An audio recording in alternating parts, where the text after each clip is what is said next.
morning, Nigerians. Welcome to Daybreak, reaching you live from our studios here in the nation's capital. I am Zainab Bala. A beautiful morning to you too. I am Darshan Hussaina Usman. Hope you had a splendid night. You're welcome to Daybreak right here on Trust TV. And today on Daybreak, we'll continue, the conversation on fuel scarcity as a result of adulterated petrol in circulation. Plus, why are women so poorly represented in political leadership positions? That is one question that we will try to find the right answer to today. As usual, we'll be bringing you top headlines on our dailies this morning. But before that, let's take a look at what's happening on the news highlights. Now, at least 7 community leaders have been killed by gunmen in Mahu Autonomous Community in Ohaji, Egbema local government area of Imo State. Imo Police spokesman Michael Obata confirmed the incident. He said details of the attack will be released soon. The community leaders, including President General of the community Charles Ngarao, were reportedly killed by the gunmen who invaded the community on Tuesday morning and found the scene immediately after killing the community leaders. A chief magistrate's court in Gusau on Tuesday adjourned the case against Abdul Shakur Tukur and 4 others allegedly found in possession of human parts to March 15 for further mention. Chief Magistrate Saad Garba adjourned the case to allow the Department of Public Prosecution assign it to a court of competent jurisdiction for trial. According to him, the magistrate has no jurisdiction over the case, but only to look at the connaissance of case and order for the remand of suspects. Garba therefore ordered the continued remand of the 3 defendants, while the 2 underage suspects were kept in a juvenile facility until the adjourned date. Still ahead, the Nigerian Insurance Association says insurance companies have paid 11 billion naira claims on losses suffered during the 2020 EndSARS protest. The chairman of the association, Ganiu Musa, stated this at a press briefing in Lagos. He said as of January, insurers have paid over 11 billion naira as claims that arose from the EndSARS protest of 2020, while earlier the association had released a report that the claims were paid on vandalization, looting, theft, deaths, and cases of loss of cash. All right, Z, what's the fuel situation like in your area? It's quite dry, everywhere is quite dry. And we really hope to hear from from a representative from IPMAN later today on what's really happening, because the situation doesn't seem okay. Have there been queues? Yeah, coming down here, I've not really seen any queue because a lot of these filling stations, they are not selling. Okay, yes. Some of them that are actually selling that were selling yesterday. There were lots of queue from morning till night, and but the federal government has actually assured us that there's no need for panic buying. But what can we say? We're Nigerians, right? Oh, no, we're still we're panicking exactly. Because we're not getting it the way we want to, but subsequently we hope the situation turns out better. Yes, subsequently. All right, for now, let's take a look at historical events today, February 10.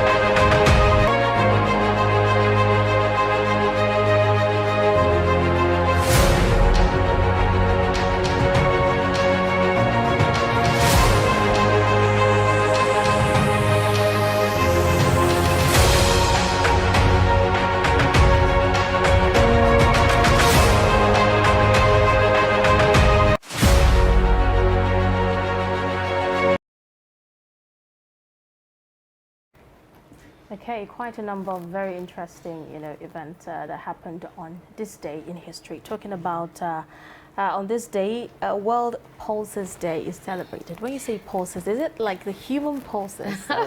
What really is It this day actually about? means legumes like beans, peas, lentils. You know the Oh. importance. You know the importance in our system when we actually eat it. That is, you know, the whole day. The reason for the whole day. You know, it is actually a lot of people actually love to eat beans, and some actually substitute beans for lentils. You know, and we love peas as well. So the importance is to actually, you know, create awareness and advise people to actually eat it in their daily diet. Oh, Yes, actually, it's the a name good does- source of fiber, by the way. So You know, when a layman hear World Pulses Day, it doesn't actually match what it means. definitely. Okay, still on this day, World Day of the Sick. Well, that's more connectable. You can actually connect with that. The Day of the Sick, right? Yes, also to create awareness or observance, you know, intended for praying and sharing of offering on one's sickness, you know, for good. We need to do Yes. that. We need to visit It's the the sick. day of prayer, you know, sober reflection, the day of, you know, thanking God for life. Yes. Very, very important. And most importantly, on this day, in 1966, Obasanjo was elected president. Olusegun Obasanjo was elected president on this day. And that's a remarkable day in history of Nigeria, It's isn't it? memorable. Okay, with that, I think this is where we come to the conclusion of Today in History. Up next is a newspaper review right after the break. But in a situation where you find that a person look like the same, not necessarily tribal or regional. because I have said that.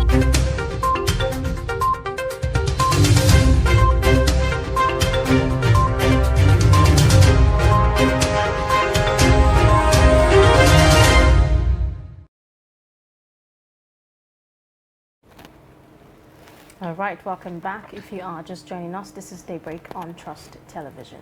We'll begin with the Daily Trust newspaper. Let's check out some of the stories making headway this morning. The lead story, leaders reach common ground to save Nigeria. Some of the writers there, 14 governors, Saraki, Kwankwaso, Ribadu, Dangote, Otedola, others attend parley. CBN governor, ministers present as Buhari backs movement. We are for national rebirth.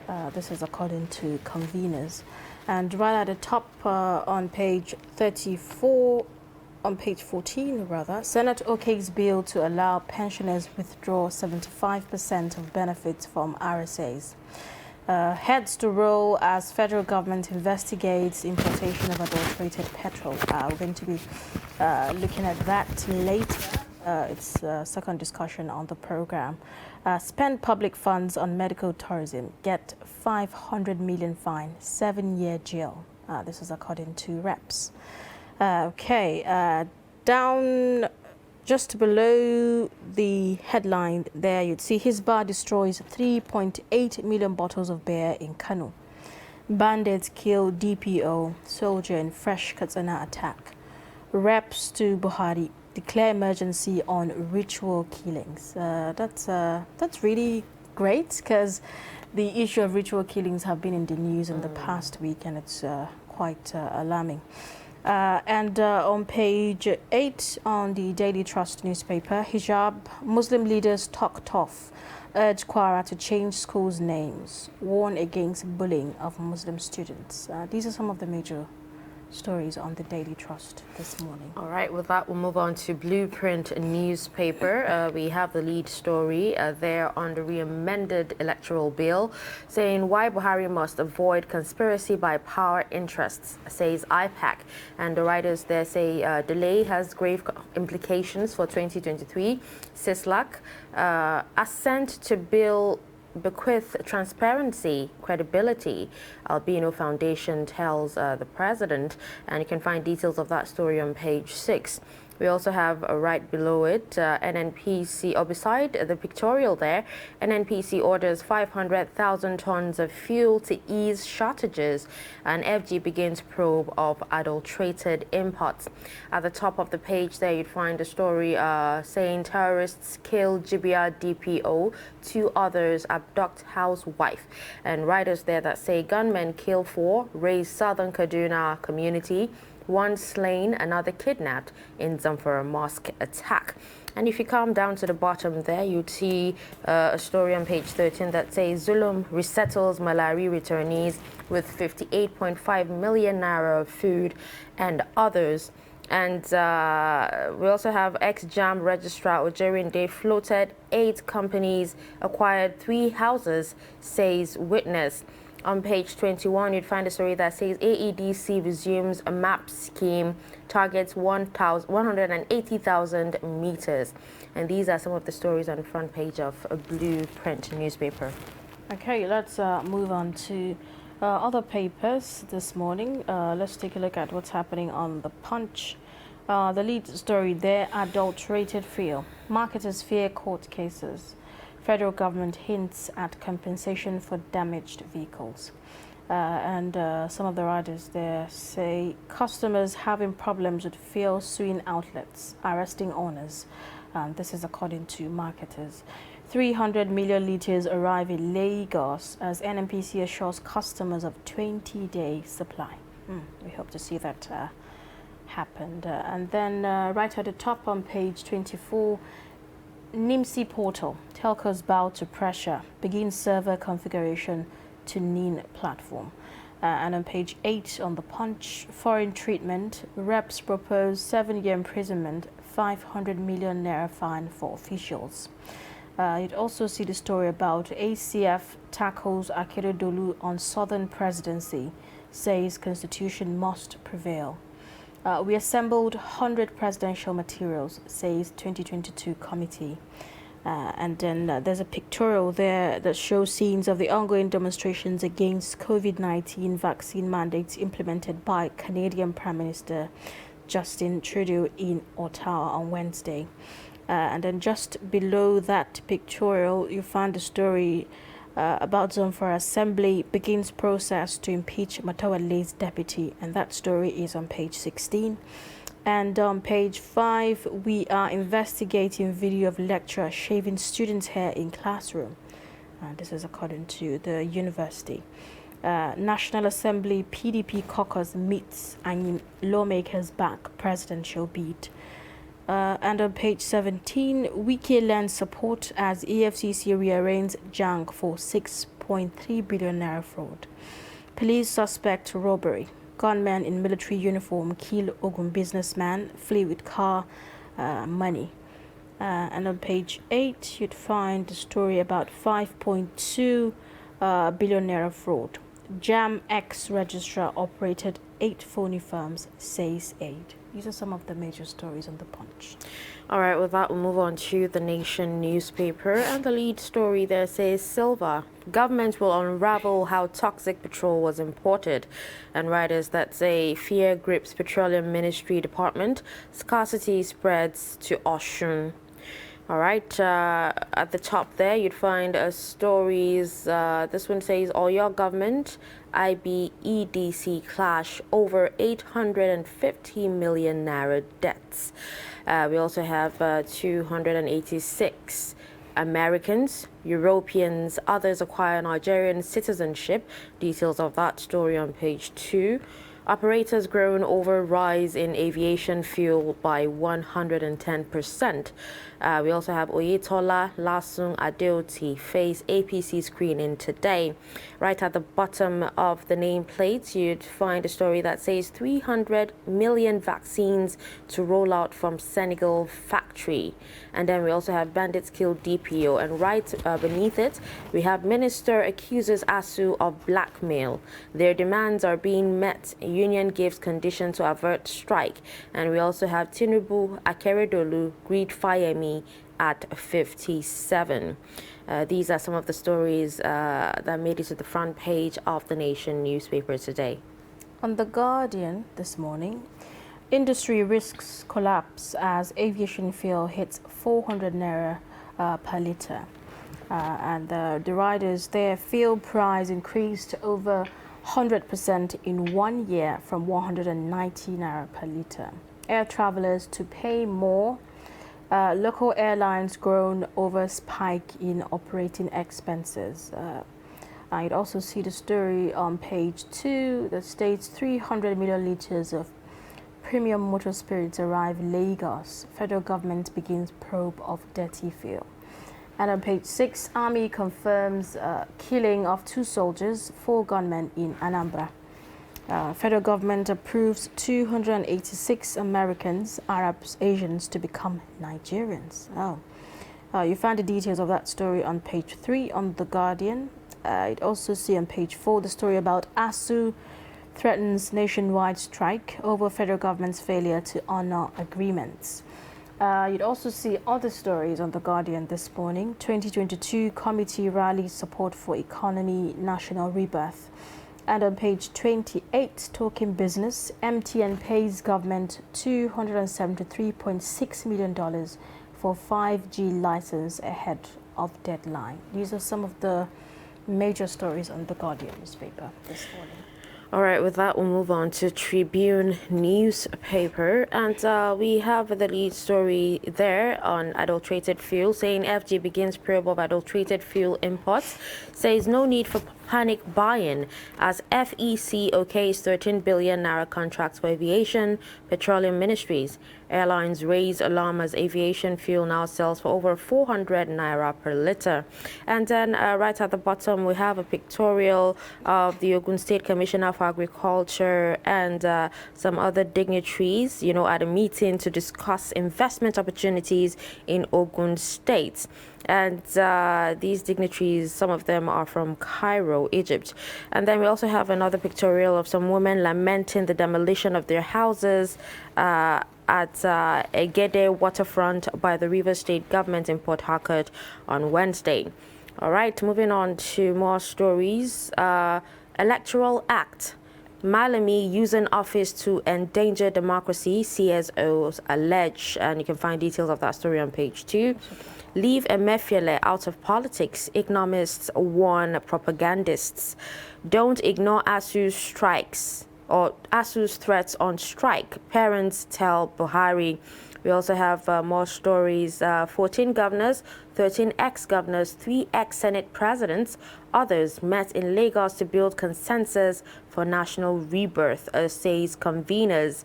And you can find details of that on page 8.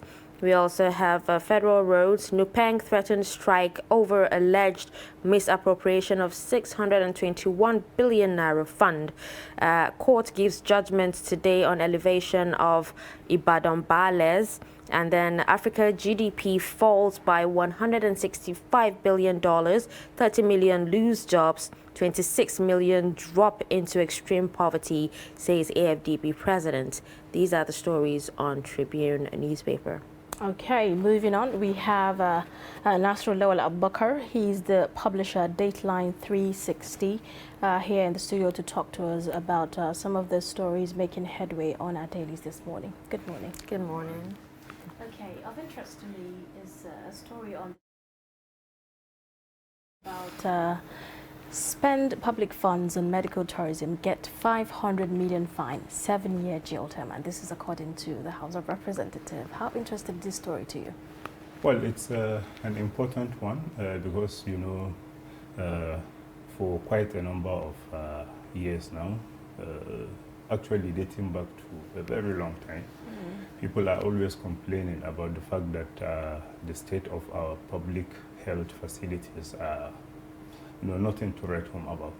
So because of that, they think if you are to come up with policies that will stop that's the major players, those who are part of the system, from accessing health services elsewhere, probably they may begin to focus attention on what needs to be done, and then for them to do it the best way possible. Okay. So do you think this proposition is the right way to go? Well, government officials have their own ways of circumventing the processes. They may tell you this is coming from maybe a friend, this is coming from, actually not coming from the government till, and that's what they seem to be talking about. Right. That nobody should use government money to access health elsewhere. And that's to say, if they are able to get it from somewhere, then it may be fine and good. And maybe one thing we should begin to take a look at is the fact that for quite some time now, we've been talking about this government officials not going to public hospitals and all that. But to come up with the policy is one thing, to be able to respect it is another. And like I said, these government officials have their own ways of circumventing the process. Okay, now talking about health, yesterday I actually saw a story, I read a story of the government warning doctors not to transfer patients from, public hospitals to their hospitals. What's that all about? And then talking about, all the allowances, Doctors Association and everything with government and all that. Can you share your thoughts on that? Well, this is something that is actually out there. People have been seeing it. You go to a public hospital, and then before you know it, you end up at a private facility, which means either these doctors are denying government of the necessary revenue, because some of these things are being paid for actually. And if you can't do it at the government-owned hospitals, why take it to a private institutions? But the problem is, anytime they do that, they tend to get like a commission or something. I know so many hospitals, whenever you are going on X-ray, to do certain things, they give you referrals so that when you go there, you tell the people this is where you are coming from, and from there they will be able to make arrangements for their own commission. So they're actually doing it for a selfish reason, and they're actually killing the system.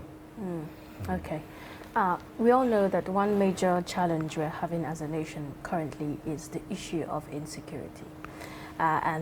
Just recently, stakeholders came together in Lagos to reach a common ground to save Nigeria, and they're just months away to the 2023 general elections. Do you think this is the right time, this is coming? Well, I think it's a very good move. Personally, I think it's always good when the elites, come together to reach consensus, because it tends to lessen the tension in the system, because actually they are the ones who are even pushing, causing all the tension. So if they are coming together to reach a common ground, what probably I don't understand is what they mean by save Nigeria, because if you say save Nigeria, are we like already there at the precipice? Why use that language? So many people will say no, they are talking about their own interest, because if there is no Nigeria, there will be no access to all the public till and what have you. So, but like I said, it's very important that elites are coming together, because one person can do lots of damages, to the system. So if they are coming together to agree among themselves that, okay, we should do this, we should not do this, so that the system does not get overheated and all that, I think it's good for the system. Okay, now still talking about insecurity. Sometime in December, the presidency actually came out to say that 17 months is enough time to end insecurity before Buhari leaves office. Considering that, insecurity has actually, gone far and stretched for so long, do you think this is enough time? And where does the courage come from, for presidency to actually feel like, they've not been able to do this over the years, but now, they can do it before, Mr. President leaves office? Well, the president has access to so much information from the security agencies, from the intelligence agencies, and what have you.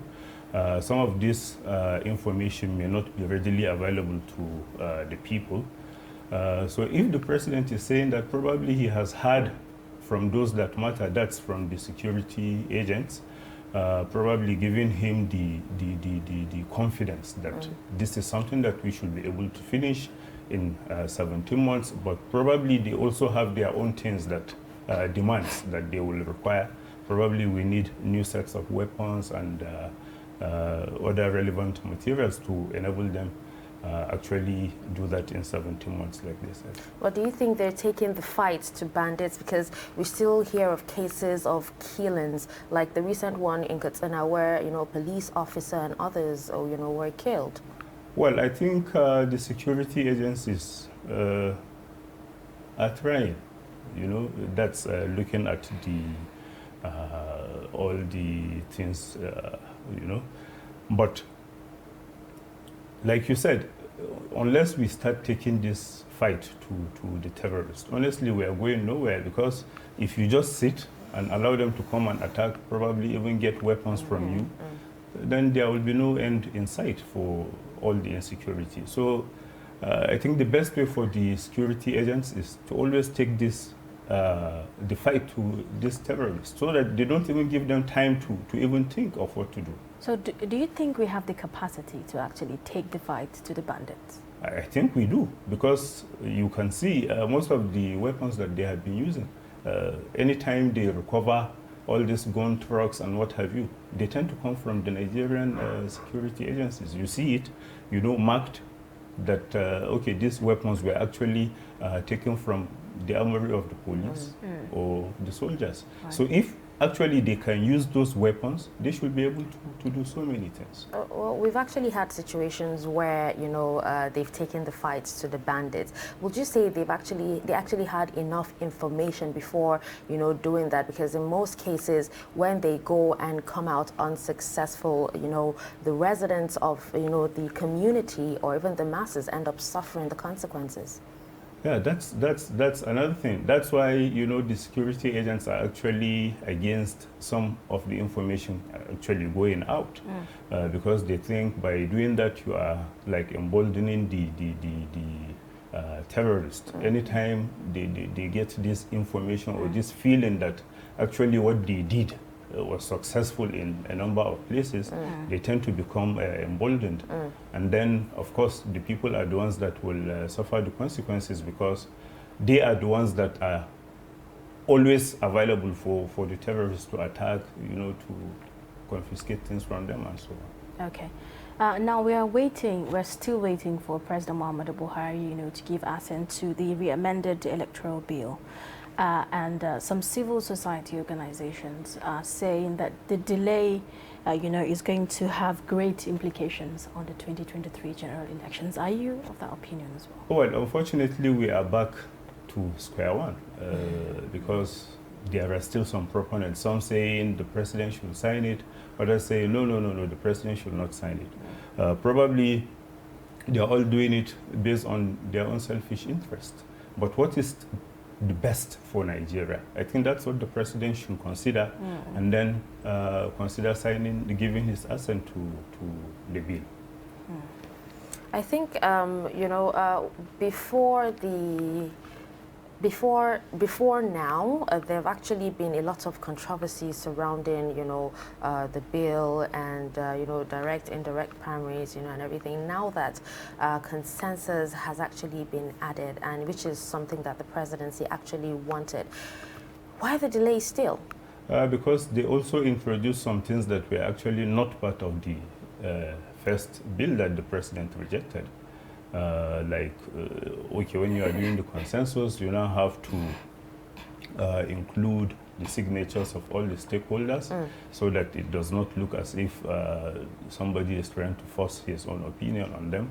And then there is also the one saying people should resign their appointments before vying for office. What do you think about that? What's your take on that? I think it's very necessary, because anytime you are part of the system, it tends to favor you, maybe more than your opponent. And this is democracy. We should be able to give people the level playing field, so that nobody gets disadvantaged because he's just outside the system.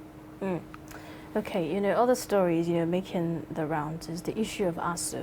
They are still at loggerheads, you know, with the federal government, and they are threatening nationwide strike over federal government failure, you know, to actually honor the agreements. And many will say this really is not the time, you know, for this. Are you of that opinion as well? Well, it's actually unfortunate that we are still talking about this ASU strike. Not long ago, the president was in the news saying he's ready to do, you know, the needful for ASU not to go back on strike again. And from what ASU is saying, probably this information is not reaching them, or the government is still planning at the level of planning, because maybe they have not reached a stage where they can take a decision. Because if ASU has the right information, probably they wouldn't be saying some of the things that they are saying. And the problem with all this is the fact that there are so many students out there whose parents can afford private education, who are advancing, you know, while their own colleagues at the public institutions are still, you know, like even grueling. Okay, now this strike action by ASU actually started since the 1970s, which is a very, very long time. And, you know, students seem to be the one at the receiving end, no matter what is said, because they end up losing, you know, months or years from the academics and the academies and everything. Now, I also read somewhere that the presidency said that they do not see ASU and also NARD, NARD, the Doctors Association, as a union. Well, the government has to explain. If that, these are, well, all Nigerians know that ASU is a union, the Resident Association of Resident Doctors. We know them to be associations. So probably what the government is trying to say is the fact that maybe dealing with one may not, you know, automatically mean dealing with all the doctors, because sometimes you tend to have more than one association actually representing all these professional bodies. Okay. You know, I've also spoken to some members of ASU, and some of them are saying that some of the demands that ASU are fighting for is not really for the benefit of the whole association. Some are saying some members of the association are fighting for those demands for their selfish interest. Have you, what would you say about that? That's normal with human endeavors, you know. Those at the bottom will always see those at the top as, you know, trying to dominate the scene and all that. Probably it is in the same line that they are talking. Probably most of the things that are part of the demands are things that maybe people at the higher level will benefit. While those at the bottom may not benefit from it. So probably they may not support some of the demands. Okay, now we're seeing, you know, ASU strike almost on a yearly basis, and then we're seeing the establishment of universities and also law school campuses. Is there any need for more universities, considering that, you know, they've not, you know, the ones on ground are not fully, should I say, functional? I think that's even the argument of ASU. Why create more universities when you have not been able to actually properly fund the ones that are already there? And I share this argument because there is no need. If the few that you have, you cannot take care of them, then why add? Why add more? Because they will also require staffing. They will require so many things, you know, which boils down to funding. So if you have not been able to fund the few ones that are in existence, honestly, I don't think you should be coming up with new ones all the time. Okay.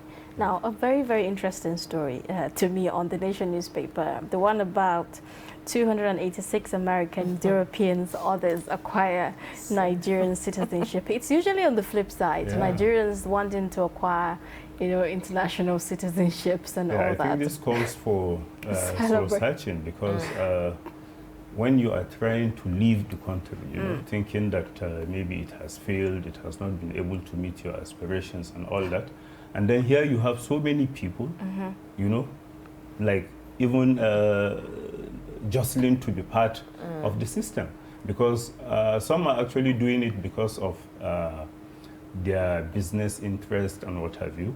Like, you know, you have the Nigerian Content Act, which requires certain number of citizens to be part of any endeavor. Probably they want to benefit from that. So they are now going for Nigerian citizenship, so that anytime they apply for things like that, they wouldn't be considered as foreigners.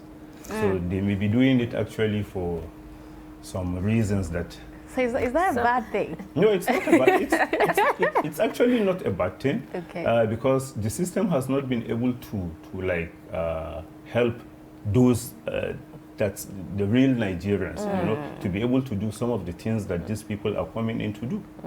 Exactly So as what long I was as there about is to that, ask. Yes, I wanted to ask, because we've heard lots of quarters, some quarters saying that, foreigners and expatriates are actually treated better than Nigerians themselves. well, that's also a fact, but it boils down to the level of education and then what they are able to bring into the system. You can see what is happening with so many people. Anytime you have not been able to meet the demands of your workers, you may end up actually preparing those workers for other people to take over.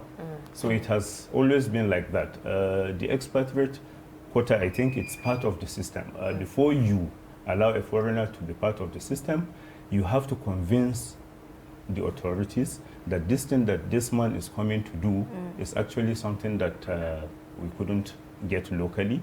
And even at that, that person will have to work towards actually bringing up people in the system to be able to take over from him when the system allows. Okay. Now, there's this story, there's virtually in all the papers. We're going to be having a more deeper conversation later as in the course of the program, talking about federal government begins probe of adulterated fuel imports. We've been seeing the queues and some are not even selling, so many issues here and there. So could you just give us your thoughts Yes, on I that? don't know. Why are we still talking about probe at this time? Because the NNPC has come out to say these are the people responsible for bringing it. So what does the law say? Apply it. Whoever violates the law knows that there is consequence. So he should be ready to face it. So I think this talk about the government beginning a probe or something, actually it may end up allowing these people to escape without being punished. Okay, so, but what's the possibility of such a bad product, slipping the NNPC's test? It has to do with the loopholes, regulatory loopholes. The NNPC is there, they have their agents who should be able to know the kind of oil that is coming into the country. And all the ones that do not meet the standard should not be allowed to come in. So how did we end up with, adulterated fuel at the filling stations? Right. So probably if they are talking about the probe, to know those that have been affected so far, because we've already been hearing people actually being affected in their vehicles. And all that. Yeah, The Petroleum Regulatory Authority, also said it's like just the way she mentioned, it slipped past them too. So some would say, if it slipped past the NNPC, what were the Petroleum Regulatory Commission doing at that point? That's what we are saying. That's the loopholes, and they should be able to come up with, even within their own the system, they should be able to punish those who are responsible for the slipping of the adulterated products into the system, because nobody can just wake up and start supplying fuel into Nigeria without, meeting the responsibilities and all that. So if at any point in time, those who should stop it from coming in, are found wanting, honestly, they should be punished. Now, this adulterated fuel has been in circulation since January. Is it possible that, it's the result of using that fuel, because we've heard cases where car owners have threatened and arrested, marketers and even filling station owners and all that. Is it possible that it's because, it's out now in the media that the government is saying they would actually do something about it? What if it was hush-hush? Well, actually, if it has not been reported, if it is not known, people will be left to be guessing. What happened to my car? You take the car to the mechanic and then he tells you what he's able to find out, when in reality, this is what caused the problem. So without this thing coming out publicly, the government may not deem it necessary to take action. Okay. There's been a lot of ritual killings in recent times. I've heard stories of some tree boys that cut off the head of one of their girlfriends and so many other horrific stories. And then the House of Representatives is asking the federal government to declare a state of emergency on ritual killings. Do we need that? Will declaring a state of emergency end it? That's the first thing we should be concerned about. Actually, this thing has to do with the breakdown in the family system. That's the family has not been able to play the role that it should play. The society has also failed. Our learning institutions have also failed because you can see it's all the rush to make quick money that is pushing people into all this. So probably even our media, our movie industry, has a role because sometimes what people see, they tend to practice it. So probably it's also contributing to it. Okay, now these are actually the ones that we've heard about. There are lots more ritual killings going on that we have not, heard about. But then, don't you think security agencies should actually be blamed for this, considering the fact that they're supposed to be able to secure every nook and cranny of Nigeria? Honestly, they will not be able to do that. That's why I said there are certain things that we shouldn't leave the government alone to shoulder, because anytime there is problem and before the government will get affected, we will have been at the receiving end. So I don't expect security agents to be all over the place. Like will you need somebody to stay at the cemetery to be watching over space that people come to bury their loved ones? Why should it be so?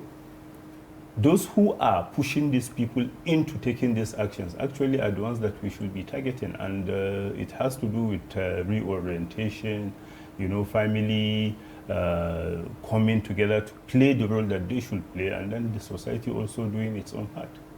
You're still watching Daybreak on Trust TV.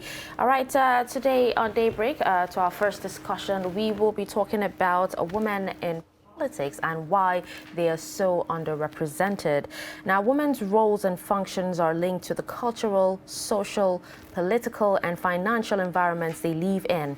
When attitudes and practices tend to be conservative, men tend to be more privileged at the expense of women, and the role of the latter is definitely reduced. Many societies have discriminatory practices between men and women, and this is because of the patriarchal tendency to place women in an inferior position. Some societies have them or have become aware, and campaigns have been launched to eradicate this gender-based discrimination. Several promises aimed at empowering women have been made in the past by successive governments, with many of them remaining unfulfilled. Now, today, we have, with the help, we have in the studio someone to help us answer some of these questions about poor representation of women in leadership position. A politician, a women's rights activist, and the chairperson, Progressive Youth Movement, Princess Zara Mustafa Audu. Good morning, Zara, and welcome to Daybreak. Good morning. Thank you for having me. Good morning, Nigerians. Welcome to the program. Now, the question many would ask is that preparations for 2023 are underway, and some would say, where are the women? Well, we're here. I mean, obviously, I'm an example of an active woman in politics. So yes, we are we're contributing our quota. We are part of the APC extraction. We just had a women conference which brought all the women from 36 states of the Federation, including the FCT, to Abuja to basically come together and synergize and strategize towards the 2023 elections, and more importantly for now, towards our convention, which is coming up on the 26th of February. I believe the APC will, our leaders have heard us loud and clear. They are aware that, you know, there has been some deficits in the representation of women in leadership from the party level all the way to governance and executive positions. And we're not just going to sit back and ask or whatever. We're going to present ourselves. We're going to work twice as hard. We're going to work harder than the men. We're going to continue to show the world, Nigerians as a whole, that we are capable of, you know, being good representatives, whether it's from the House of Reps, House of Assemblies, governorship aspirants, etc. So I believe 2023 has a lot more to offer for women, and especially for the younger generation of Nigerians.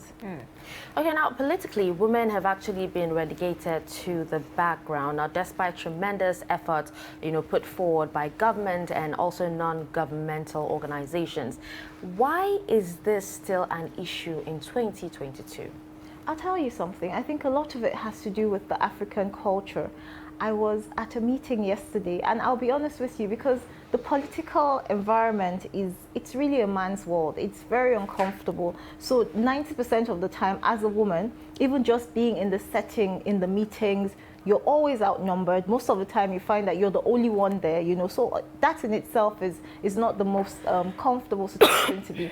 But also our culture has always taught us that, you know, women are the mothers, they are the caregivers, they are at home, they are cooking, they are taking care of the family. So it's a culture thing. It has a lot to do with the way we reason our mentality. So we need to be deliberate about, you know, making Nigerians, first of all, the people understand that yes, we are the mothers, yes, we are the wives, but we also have a lot more to offer and add to building our nation. And I think this is why some of us, even though it's not the most comfortable thing, to be honest with you, to be in a political setting, but we're deliberate about, you know, putting ourselves in these uncomfortable positions because we know we have more to offer. So I think it has a lot to do with the Nigerian culture, to be honest. Okay, so in 2019, women had only 45%, you know, representations, particularly at the state level. Do you think that is going to change, you know, in 2023? I don't think we had up to 45% representation at the state level. You're talking about all the states in the federation. It's it's unlikely that we had that much. I would say we have more like 15% if we're lucky. And I think it's not for us to be wishful. It's not for us to want it to change and just be praying and hoping that it changes. It's for us to take active and deliberate steps towards changing it. An example, again, like I would refer to, was the Women Conference that was held here in Abuja. That's a deliberate attempt at making a difference. Women need to come together more. Another problem with women generally, whether it's in politics, whether it's in business, whether it's in life, is that women, we seem to be our own biggest enemy. We hold each other down. You know, there's a lot of, with women around each other, there's a lot of envy and, oh, why is she wearing that? Why is she? No, but men politic different. Men are about interest. I can walk with you because A is going to, you know, result to B. But for women, they are more interested in, oh, why does she look a certain way? Why does she sound a certain way? Why does she dress a certain way? That's none of our business. We need to keep our eye on the ball. We need to understand that if we align and if we can come together and if we can hold hands, maybe we can achieve so much more, you know, and we need to be deliberate about it. You know, for me, to be honest with you, I even feel that a lot of females that I've come across in positions of authority, we play lip service, right? We say one thing, but we do something else. We say we want more women, but we are the first to shut the door when we see younger women coming up. You know, so we need to be deliberate about extending the reach because men do it every day. They build prodigies, they build, that's what they even say, you know, these leaders' boys. I've never seen a female leader and they say, oh, those are her girls. We haven't seen it, which means we haven't been deliberate about helping other women into positions. So it has a lot to do with also us as individuals trying to, I think we need to overall play politics a bit differently if we want to advance, you know, more, and if we want to succeed in 2023. So the ball also still comes back to us as women. We need to be more understanding towards each other, encouraging towards each other, and we need to shelve the envy and jealousy and all the other things that are just distractions and stop us from achieving the bigger goal. Okay, so why is it difficult for women to actually have leading functions, especially in political parties, or be elected in, you know, electable leadership spots? Again, you know, I still think it stems back to our culture. Men are always seen to be the head and we are the support system. So it's very difficult for the men themselves to accept that we can be the leaders and they can be the support system. It's a difficult one, you know. And also, are these women putting themselves forward for these positions? As it is, I'll use the APC as an example. I have not seen any female aspirants for the position of chairmanship. I challenge them to come out. Maybe if they came out, things would be different. And you know, like they say, Rome was not built in a day. So you coming out and losing is not the end of the world, but at least you're showing people that women have an interest in this position. But if you don't even come out at all, it means that there isn't even there's no even thought process that says a woman can be a chairman, you know, because they're not presenting themselves. So I think the leaders who are there, who are better positioned to run for this kind of things, should present themselves, and let's see what happens. At least it's a step in the right direction when we start having aspirants who are female. Okay, so how would you say the cost of governance, you know, affects women's participation in politics? Well, in terms of that, if we want to be fair, I'll use the APC as an example again, because I don't really know what other political parties do. But I know within the APC, I think it's half price for women. I think there's even some positions that may even be free for women. So in terms financially contesting or even aspiring is not the problem in terms of finances to actually pick up a form or, you know, whatever. It's significantly cheaper for women. The lobbying part of it is difficult because, of course, you know, like I said, because we've always been put in the background, because we've always been made the support system, financially we do not have the same muscle strength as the men do. There are very few of us who are billionaires, in quote, whether in business or politics or whatever, because we have to juggle between being the wife, the mother, and other things. So, and we prioritize our families, so we can't, obviously we're not competing at the same scale as the men are. But I also still believe that, you know, one step at a time, let us start to put ourselves forward for positions. Win, draw, lose, it starts to make at least even people think that there's a possibility that a woman can actually even fill that position. So I think that would be the first step before we start worrying about the, you know, the finances. Like they say, if you're not in the race, there's no even probability that you can even be a winner. So at least you need to even be in the contest to be able to even imagine that you can win. If you don't buy the lottery, you can never be a winner. So we need to at least even try to be part of the process, and then who knows, maybe one day one of us would become a chairman of a great party like the APC. Okay, now can you share your thoughts on gender quotas in Nigeria? Do you think it's working? No, I don't. I don't. It's two things. First of all, I don't like the, you know, the sentiments and the pity that is attached to it. You know, yes, it's a good thing for us to say we're deliberate, we want 35% representation, etc. So far, we haven't seen. I haven't seen any government that has been able to implement this into reality. I haven't seen it. But again, even at the just concluded women conference, I think one of the topics that was taken away from that was the fact that how we don't even want it to be limited to 35% or whatever percent they want to. We want to be at par with men. We want to be able to go for any positions. We want to be able to say, you know, if a woman is more qualified for this, it should be given to a woman. It shouldn't just be because we want to fill a quota or etc. And we've also seen that, to be honest with you, for me, I feel Nigeria is at a stage where it needs nurturing. Women are natural at nurturing because of, you know, being mothers and being wives, etc., or even from being older sisters, we've always learned to take care of. And the country is at that stage where it needs to be nurtured back into, you know, into what it will potentially become. So I think we need to be more. For me, I'm sending a message out to all the women. Please come out. Please let's support each other. Please let's make a deliberate attempt at changing ourselves, because if we don't change our mindset of feeling envious or jealous or trying to sideline other women, then we won't go anywhere. We need to come together. We need to work hand in hand. We need to be deliberate about pushing this message that, look, we're not even looking for a quota. We're looking to compete at par with you people because we have what it takes to excel, you know. So I think that should be the message in 2023, God willing.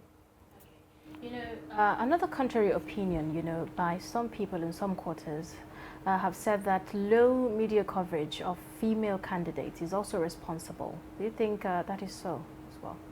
That could. I know, to be honest with you, in politics, perception is 99% the game. So yes, visibility is a very, very big part because, you know, I have one of my political mentors always says that how the most beautiful woman in Nigeria is not the most beautiful woman. It's the most beautiful woman in the contest, those who put themselves out there. So again, I will keep saying to us as women, put yourselves out there. Yes, the media is a very powerful tool. Use it. I would also appeal to all the media anchors, you know, when there are females in the race, engage them. Maybe the media anchors lean more towards the male aspirants because you automatically assume that it's going to be a man's, and it is. Honestly, we have to be realistic. Politics is a man's world. It's a very uncomfortable environment for us as a woman, but then I've always known that how we must move out of our comfort zone if we want to actually get the best out of ourselves. So each time I feel uncomfortable, I just keep pushing myself further, and I know what I'm there for. I know I'm all about, you know, a generational shift in power. I know I'm all about producing us deliberately being different. I'm deliberately showing people that good people can be politicians. Another reason why women try and stay away from politics is the fact that politics is termed a dirty game. So most women in politics, people attribute all sorts of things. Oh, she slept her way to the top. Oh, she's having an affair with this person. So these are some of the reasons why women do not want to be found in those settings. So we need to show people that it's okay to be, you can actually be a clean politician. You can actually be a good politician. You may not get there as fast. I know I'm not getting there as fast as many, but I'm going at my pace and I'm comfortable with it. You know, it's definitely going to be a harder climb when you're not doing some of these vices that they claim women have to do to get to the top. But then the truth about it is that the foundation is all that matters. If you lay the right foundation, in time, you know, your structure will grow to where it needs to be. And that's the message we should pass out, more importantly, to the younger female politicians who are coming after us.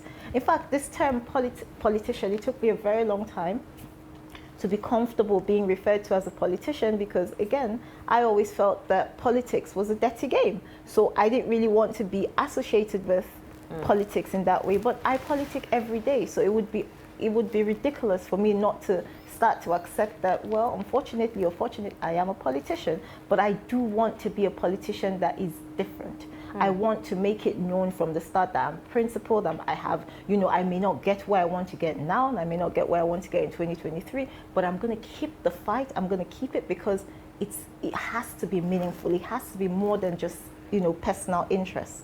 And I think that if we all started to see politics from that point of view, more of us will come in, more of us will make a difference, and we will clean up the political space. We may not be the direct beneficiaries of this labor that we're doing today, but the next generation after us will be. I'll give you an example. I'm a mother of 3. I have 3 daughters. So it's important to me that I show my kids that as a woman, there's no barriers. I don't have a son, so I can't even tell you that I'm doing this. So I need to show them that being a woman is not a limitation, you know? It's an advantage. You can have it all. You can have the husband, the house, you know, all the fancy things, and you can still make a difference in the world. And that's why I'm in this, you know, doing what we're doing. So I encourage more women to try and do the same thing. All right. Now, it is often said that women in office motivate other women. Now, in this case, would you actually say the woman in office, or once a woman is, you know, elected into office, that she represents other women? Yes and no.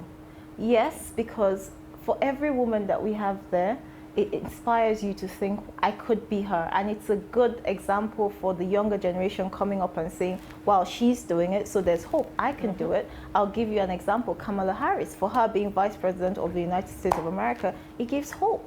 One day, hopefully, there will be a female president, and, you know, that kind of, there's that hope. But then on the other hand, right, most women in politics once they have accomplished or they are in a position, I don't really see them mentoring or deliberately trying to bring up another generation of women. I haven't seen it. They need to make more of an effort. You know, you even find that they got in there, they find the environment is filled with men. They don't try and bring more women in, they just work with more men. So they need to be deliberate about, you know, building more women, encouraging more women to come up with them. And I think that would help make politics a bit easier for other women. Okay. Now my next question is more personal, you know, than technical. As a woman politician, could you talk to us about your experience? How has it been for you? For me, like I said, initially I never wanted to be called a politician. So it's been a hard one because I see myself as a good person. I'm not perfect, far from perfect. I have my flaws, but I see myself as I like to see myself as a role model. So I'm deliberately hard on myself. I have a need to be principled. I have a need to do the right thing. I have a need to stand on the side of equity and justice all the time. Not because I'm such a good person, but because I deliberately want to be that example. So it hasn't been easy for me. It's been, like I said to you, I was in a meeting yesterday. Well, I went for a meeting somewhere, and I sat there waiting for who I was about to meet, and every single person, and mentally I was counting, right? There was over like 40, 50 people coming in and out, in and out, in and out. I didn't see one woman. Honestly, I didn't see one woman. And this is the kind of situation as women we find ourselves in every single day. So it's very difficult. But again, I have grown to the point where I know myself, I understand what I'm about. I believe this is my destiny. Just, you know, so I have to find the courage every single time to make myself feel comfortable in an uncomfortable situation. Politics in Nigeria, politics in Abuja, because Abuja is still northern, whether we like it or not, is uncomfortable because it's a man's world. But as women who believe we have something to offer, we need to start to feel comfortable being within a man's world. You know, it's so funny because most women refer to any woman who is strong, they're like, oh, she's strong, she's just like a man. What does that mean? Can we not excel by just being great women? Do we have to be said to be just like a man? You know, so it's a weird one. It's a catch-22. But after a while, you get to that point where you realize that how you need to be able to take all of this and still keep your eye on the ball. So that's what I try and do. Just try and take my uncomfortable situations and just turn it into something comfortable for myself, you know? Okay, now you'd actually agree that in order for women to be represented more, the political parties need to support them. Do you think these political parties actually, you know, implement supportive measures to encourage women party members? I think a lot of things in life, not even just politics, is a lot of eye service, right? We say the right things, we write the right things, so we have the right policies in place, but do we actually implement? So if you take, for instance, the APC, yes, we have policies in place that would encourage women. You know, there's even inside the Constitution, there's mention of how, you know, where women, you know, they've actually made provision for women to be involved, right? But when we talk about reality, in reality, who are the decision makers? When they sit down to make these decisions, do they make sure is there actually a female representative within? No. In fact, in some of the political parties, we've seen where things as woman leader is a man's position. I've come across a man who said to me, I am the director of women affairs. Really? But it happens. It's our reality. So yes, we have lip service. We say the right things, but do we do the right things? So these policies are there. Are they implemented? That's a different story. I would say no, they are not well implemented. Like I said to you, I was in a meeting and I start waiting for who, and I saw over 40 people. And this is what politics typically is. It's very rare. In fact, if you go into a meeting as a woman and you meet one other woman, you are so happy because it will be only the two of you. It's very rare for you to go into a meeting and you meet many. It's highly unlikely because it's a very competitive field. And unfortunately for us, politics has become is the biggest earner in Nigeria, right? So it's a field where everybody wants to come in, not even for the fact that they want to govern or they want to serve. They come in because they want to make money. So, and that's what men typically do. Men typically are the breadwinners, the family providers. So they are going to be in the industry, because politics now in Nigeria is an industry. They're going to be in the industry that has the most money to be made, which is politics. So no, you don't find a lot of women. And even when you find us, we're a lone voice. We're fighting. And then when we fight hard enough to even become a voice that you can hear, they say, she's like a man. So that's what happens. Okay. Okay, so just a few days ago, some women came together, protesting for more women, for reserved seats for more women in Parliament. Is reserved seats what we need, or something else? It's a tough one because of where we are at in Nigeria, and the fact that unfortunately we are at a disadvantage. I have to take this question from that angle. We are at a disadvantage, and they have deliberately sidelined us. So there's nothing wrong with them deliberately making room for us to come back in. So yes, in that normally I would say no, there's no need for it, because I kind of feel strange that I feel we have a lot more to offer than our male counterparts most of the time. But the fact that they are men automatically puts them ahead of us. That's what always happens. But at the same time, because they've deliberately sidelined us, there's nothing wrong with deliberately bringing us back in. And then when we have some form or some resemblance of a plain, an even playing field, then we can start to say, let's all compete. But now, to be honest, we are disadvantaged. Normally, it's like if you're running a race with a toddler, right? You put the toddler, how many meters I remember when we were little kids, right? They'll put like gaps. The younger ones will stay at the front, and we are the younger ones, so there's nothing wrong with them giving us some kind of advantage, especially if Nigeria, the thing with Nigeria that people don't get is the stage we're at, it shouldn't be about politics just for the sake of politicking. You know what I mean? We should be in it to make a real difference.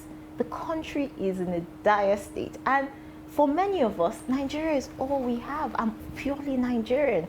Maybe not for our kids, but for us, we are Nigerian. This is our country.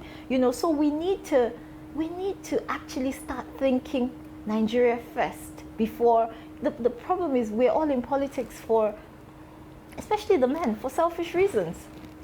So yes, I agree that they should try and be deliberate about, reserving positions for more women in 2023. I endorse that.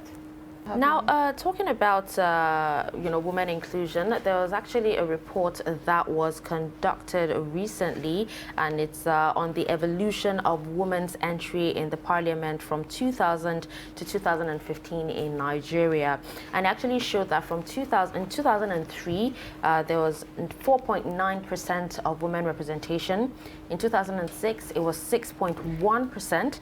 In 2009, it was 7%. And then from there, it took a downturn to, 6.8 in 2011, then to 6.7 in 2014, and then 5.6 in 2015. It was actually done for the whole African country, but, I'm focusing on Nigeria now. Now, you can actually see that, we went from, go from here to here. So what strategies can be used to enhance women's political representation in different electoral systems? I think, again, the most important thing is to keep encouraging more women, because there are so many capable women to present themselves. We all have mothers, sisters, aunties who we believe have a lot to offer. We should encourage them. Those who are not financially stable, we should be prepared to support them with our own financing. Thank God, we've evolved into crowdfunding. This is something that has to be encouraged, especially for women candidates who are handicapped when it comes to financial muscle to compete politically. But the only thing we can do, honestly, is get more women to present themselves. If you're not in the contest, you cannot. Imagine if, majority of all the contestants are men. So do you just bring out a woman and say you're the winner? You must be in the contest. So it's for us to continually encourage more women to be on the ballot. And more importantly, the party for me is the foundation of everything. There's a convention coming up. Please, this is a call to all women out there. present yourselves for positions. You know, if you're not in the race, you don't even stand a chance to win. So please try and present yourself. Also, if we have more representation of women within the party, I hope that this would also lead to more women participating in 2023. So this convention can also be a good foundation for women to build towards the elections in 2023. Okay, so now in your assessment, would you say Nigeria is doing enough, to ensure, gender parity in the political space? I would say we need to fight. As women, we need to fight more for this. We shouldn't, nothing is given. When it comes to power, nothing is given. The fact that they've made some concessions is a good thing, but normally in power, not even for the men, they have to fight for it. So why do we expect that it's just going to be given to us? We should also take the bull by the horn and, work hard and work twice as hard as they do. Wake up every morning and keep going at it. But we need to be deliberate about it. It can't be accidental. It can't be wishful. We cannot wish it into existence. We need to actually have a plan that takes us from A to B. Okay, if for this constituency, this woman is going to go and represent us for this. You actually have to have a plan. Even the men that are excelling in politics, it's strategy. They sit down, they have a plan, they have a team, they're committed to it, and they emerge. So why, as women, do we think that we are just going to sit down in our homes, in our houses, and people will just call us and say, oh, by the way, please, can you come and take this position? It's not going to happen. We need to put ourselves out there. We need to come together. We need to strategize and have a plan. That's the only way that we can truly be involved and, start to see changes. Okay. So earlier off camera, you were talking to us about the move to ensure more youth inclusion in politics. Could you bring us up to speed with that? Okay, so the progressive youth movement, what we've always been about since the beginning of last year has been to ensure that there is a deliberate shift in power in Nigeria. I even think a lot of our leaders now, the elders, are on that same page, because I've been seeing a lot of articles saying that how there's need for younger candidates to take the leading position, presidential position, etc. It's important that Nigerians understand that it's not even so much about the party. It's the individuals. Behind the name APC is human beings.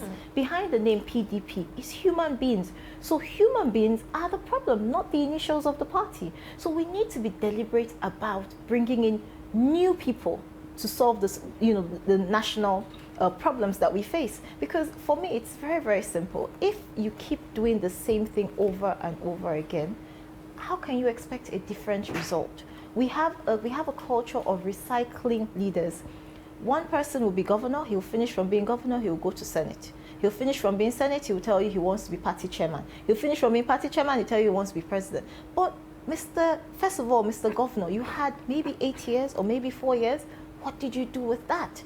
That should be your CV that determines if you can take the next job in every field.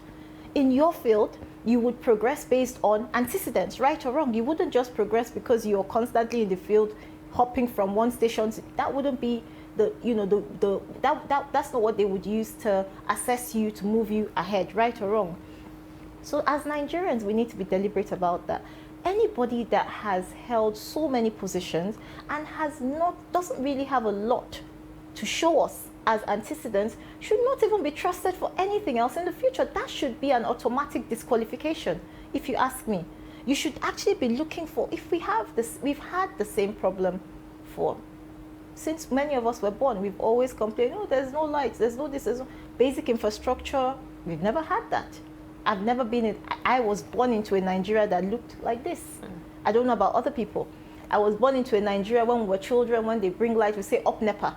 I think it's still today, it's the same thing. No, I'm being realistic now. I was born into a Nigeria where we have pumping machine and we pump our water. I still pump my water. This is a Nigeria that I've known. I've never known the Nigeria that our leaders knew, where things were so fantastic. So it shows us that we must be deliberate about doing something different. And whether we like it or not, this president gives us an opportunity that we are never going to have again in a long time. You have a president who is not interfering. A president who actually wants the rule of law, democracy, the people's will. What do the people want? So the people should speak up now. The people should be clamoring for actual tangible change. What is tangible change? You need to try out something new. You need to be deliberate about saying, at this point, right, where Nigeria is, I haven't even started the advocacy for more women. That is a topic that will come. But for now, the advocacy has to be, we need to be deliberate about replacing a significant number of our leaders. I'm not saying everybody will go, because Rome was not built in a day, but we need to be looking for the most competent in that generation and the most competent in our generation, and that would be a good marriage that would lead Nigeria to have productive children. You know what I mean? We need to be deliberate about it. And once we cross that bridge, then we would advocate and say, okay, and again, to be honest with you, if you even use the PYM as an example, we have members from every part of Nigeria. Every part. In total, I think about 9-point-something million members, and growing every day. A lot of them very, very strong men. In fact, we are able to achieve what we've achieved because of the men. But guess what? It's being led by a woman. It shows you that our generation of men are indifferent. And what people don't understand about leadership does not put you above anybody. Leadership means you are the arrowhead to go and do a duty. You still have to report to the people that you are doing the duty for. You know what I mean? But in Nigeria, it's the opposite. The minute you're in a position, if you're a minister, for your own people, your constituent, the people that you are supposed to be, you're dealing with their issues. Say, for instance, you're in whatever. I don't want to, so that they don't say I'm tagging anybody, but whatever ministry you're in, right? The people who you are, whatever services that the ministry you're in, the people who your ministry affects their service or their products or whatever, the private sector, they can't even access you. Accessing you becomes a hurdle. But you forget that you are there solely for the people, not for yourself. So I think it's us not understanding what people in position means. You holding a position does not even mean that it doesn't automatically mean you are above anybody. You know what I mean? It means you are a representative who is expected to do a job on behalf of the people. And normally when you are working for somebody, the person you're working for is your real boss. Definitely. What they don't understand in the real sense of it, even the number one position, the President of the Federal Republic of Nigeria is working for the Nigerian people because he was elected by the Nigerian people, not by the party, but by the Nigerian people who went out and cast their votes. So in other words, do you understand? It's supposed to be more of a servant-leader relationship where I am trying to please the people who are my real bosses, not the other way around, that I'm trying to impose my will on them. But that's the situation that we find ourselves in Nigeria. All right, but in a situation where you have youth in, leadership positions, and then these youth were actually brought to that position by godfathers, and, they do the bidding of the godfathers, while they're in that position. What do you think about that? Because, I don't see them being, original or, doing what they are supposed to do, or, fighting for the rights of the masses, but instead it's whatever the godfather tells them to do that is being done. I'll be honest with you, you said it all. And this is why, honestly, you said it. I can't say it any better than you. He who pays the piper dictates the tune, right? So if you were put in there by your godfather, you have to do his bidding. I'm a very loyal person, so I believe in loyalty. If you do for me, I owe you, I will not betray you. So you cannot blame them. But also as young people, this is why we deliberately came together on the platform of the Progressive Youth Movement to fight and channel the cause of young people. So that as young people, when we bring other young people into positions of authority, we are the ones paying them, so we dictate the tune because it's on our blood and our sweat. I'll give you an example. The APC was not prepared to have a convention. The young people within this party, the Progressive Youth Movement, the Rebirth Group, those two groups predominantly brought about us having a convention on February the 26th. So it shows us that anything we put our mind to as young people, we can do, right? So it's us channeling our energy in the right direction. And she said something and she smacked, the nail on the head. If the young people we are going to bring are being brought by godfathers, we won't see any difference. In fact, it will be worse because they can't even take a decision. At least the godfathers can say yes or no on the spot. They'll say, okay, I'm coming. And I'm coming can take 4 weeks, 1 year, 2 years before they have an audience with the real leader that will tell them how to go. So we need to make sure that we are putting our own young people. That even brings me to the topic of chairmanship for the All Progressive Congresses. as young people, we have been clamoring that we want to, we want to bring about change, we want to do about things differently. But each time a young person projects themselves or brings themselves forward, how many of us queue behind them? Right. You will check. There are several aspirants in the race, but the younger aspirants, who is queuing behind them? The older aspirants, all the work is being done by young people to try and make them emerge. Why are we not queuing behind one of our own? So we are also part of our own problem. These elderly men, when you go and visit them, they are aspirants. Don't get me wrong, they're not chairmen yet. The access to even get to them, you can't get to them while they're an aspirant. How will you get to them when they're a chairman? We need to ask ourselves the truth. You know, there's a saying, your father's friend will always be your father's friend. Your friend is your friend. So we need to start understanding that how there is a disconnect between some generations and our generation, and there's no way to bridge that gap. There's no way you can tell somebody who is middle 30s to be able there's no way someone in the middle 30s or late 20s or whatever can relate to someone in the 70s. There's just a disparity. First of all, you know, whether you like it or not, till tomorrow, even if you're a 50-year-old, your father will still look at you as his baby. Or, do you know what I mean? You will still go and you say, have you eaten? This is a grown woman who in her house is providing for everybody and making sure everybody has eaten. And he's still asking you, have you eaten? How was the job? Oh, come and do this. Because that's the way, it's love. But that's the way our elders will forever look at us as children. They won't give you the opportunity to do what you can truly do. So it's time. Yes, don't get me wrong. We will all be elders one day. So I appreciate them as elders. But I also feel that they have reached the point where they as elders need to say, we have done enough for the interests of the country. Let us encourage younger people to take up the mantle. They should be chairmaning this cause. And hopefully when we get to their age, or even before that, we will also deliberately chairman the cause of a younger generation. That's the only way Nigeria can progress. But the pace at which we are going nowhere. We're going in circles. Exactly, that was what I was about saying. Because we're going nowhere. So we all know we are going nowhere. We are going, you just said it. We were at 7 point something, we came to 4, we came to 5, we'll go up to 7, and guess what? We'll come back to 6 and 4. If we do enough of this pushing, right, we may go up to the 7 point something, and then the pushing, the agitation will stop. We will drop that. We're going in circles. We're heading nowhere. But so we must be deliberate about, you know what, let's pull the carpet out, let's start again. But would there ever come a time when these old people would actually be the ones pushing the younger ones, you know? I'll give you an example, right? President Ibrahim Babangida, right? He's pioneering the cause for a younger generation. We have to be honest. Our president right now, President Muhammadu Buhari, I sat in a meeting with him, and he said to us as young people, you must do things differently so you can get a different result. And in his words, he said, in me you will find a partner. Let me tell you why I believe his words. When we first came out as the Progressive Youth Movement, we were just clamoring for youth inclusion. And then we said, what is the way to actually get youth inclusion? Let's partake in the upcoming convention. So we went to our leaders, please, when will we have this convention? That was our plan. Then they started rigmarole. There's no date for convention. No. So we realized that something wasn't adding up. How can a political party who was supposed to conduct a convention in 6 months, 6 months has gone, 12 months has gone, 18 months has gone, there's a problem.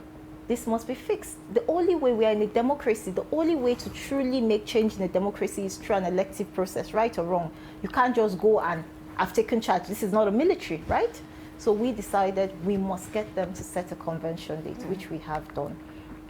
And during that process, where I'm getting to with Mr. President is that how some of our leaders became very aggressive towards us. They tried to use DSS to harass us. Yes, the instruction was that DSS should come, pack all the members, as many of us as possible, put us in an underground cell for however many days and do this and do that and do that. And what DSS did, which was, to be honest with you, very commendable, rather than just go by instruction which was given, they called us in several times, which in itself is inconveniencing. And you know what it means for security agency to be calling you back and forth, be drilling you, bring this, bring that, you know, how do you do this, all of that. We went through that. But they gave a holistic report to Mr. President. And if Mr. President was not in support of young people, he could have shut us down. I want to be honest with you, easily. But he didn't. He didn't. And that shows me that he is true in his word when he says we should do things differently, and in him we will find a partner. That's number one. Number two, it was us, the young people of APC, that picked February the 26th. And today, who is enforcing that we have a convention on February the 26th? Mr. President. The only reason why that date has not shifted, has not been able to be moved, is because Mr. President has said, go ahead with a convention. So the opportunity is there, but are we willing to rise up and take it? This is really where it's at. As young people, we need to know, see, all battles are won in the mind. Nothing is too great. If our leaders during the military regime, let's even forget the military regime, if our leaders back in the day when we had before our independence, what do you call that thing before our independence? When we were still being ruled by the British people, if they could fight to liberate us from that and make Nigeria an independent country, right? Because it was the agitation that led to that. If they could do that, then what are we talking about? We're in a democracy where our voices actually matter. If our leaders back then could fight and liberate us from the military, who had guns, who could take a decision on the spot, and there's no question, there's no court that you can go to that would challenge a military administrator. You know what that means, right? Back then.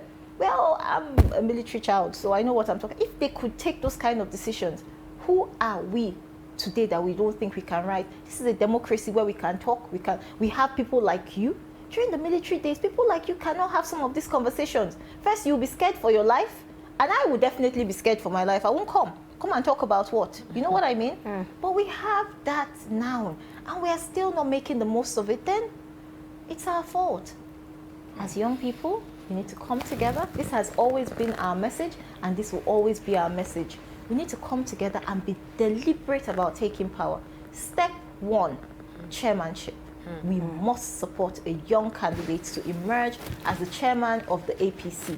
Once we do that, then we started the journey. Okay. We've started the journey. I know right now that presidentially that we're not going to get it as young people. Right? But the chairmanship, the party is an institution, right? If we get it right with the institution, it means that we are now in the mindset of creating good leaders. Do you understand what I mean? Right. Because the institution is like a corner shop, like a supermarket. Only what they stock can you buy. Right. It's like me coming here. Only the questions you ask me can I answer. Do you understand? If you go into H-Medics or whatever, and they say it's only Milo or Ovaltine, what can you do? You can only buy Milo and Ovaltine. And if you say you will not buy any, like many people say, I won't vote for anybody. But guess what? Somebody will still buy either Milo or Ovaltine. So you don't even vote for anybody, you are the worst kind of person, because you are the reason why some of the bad choices emerge. Wow. Do you understand? So we must fix it from the political party. We must be deliberate about APC needs a new face. APC needs a breath of hope. APC is the party of the people. It must be taken back to the people. APC has never been the party of power brokers. That has always been PDP's mandate. Okay, well, thank you so much for coming on the program this morning. It's been quite very interesting. Yes, indeed. Thank you so much for sharing your perspectives, on women and underrepresentation in politics. Hope to have you again some other time. Yes, that was women's rights activist, politician and chairperson, Progressive Youth Movement, Princess Zara Mustafa Audu, sharing her perspectives. And with that, we wrap up a Daybreak today. It was quite an interesting ride. Talking women, it's a very comfortable space, to be, and I'm really glad we talked about it this time around. Did. All right, I'm Darshan Hussaina Usman. Thank you so much for joining us. And I'm Zainab Bala. See you tomorrow.